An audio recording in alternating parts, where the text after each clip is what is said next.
చాలా మంది మోకాలు మార్పిడి ఆపరేషన్ చేసుకోవడానికి ముందుకు వస్తూ ఉంటారు. మోకాలు మార్పిడి ఆపరేషన్ అయిన తర్వాత ఎలాంటి జాగ్రత్తలు మనం తీసుకోవాలి? మొదటిది, మోకాలు మార్పిడి ఆపరేషన్ అయినాక ఖచ్చితంగా ఆ భాగములో నొప్పి, వాపు లాంటి తరచుగా మనం చూస్తూ ఉంటాం. దీన్ని నివారించడానికి మనము ఐస్ పెట్టుకోవాలి.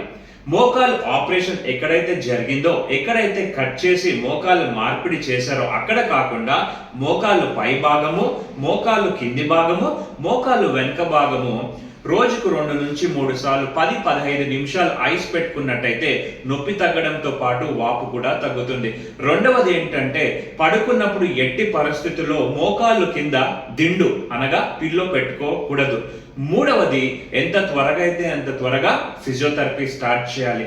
నాలుగవది, చాలా మంది మోకాలు మార్పిడి ఆపరేషన్ అయిందని పడక మీద పడుకోనే అలా పడుకోకుండా రోజుకు 2 నుంచి 3 సార్లు 10 నుంచి 15 అడుగులు వాకర్ సహాయంతో నడిచి తిరిగి వచ్చినట్టయితే డీప్ వెయిన్ థ్రాంబోసిస్ ఇంకా కాంప్లికేషన్స్ రాకుండా మనం కాపాడుకుంటాం. కాబట్టి ఖచ్చితంగా ఈ సలహాలు పాటిస్తూ త్వరగా మోకాలు మార్పిడి ఆపరేషన్ నుంచి మీరు కోలుకొనవచ్చు.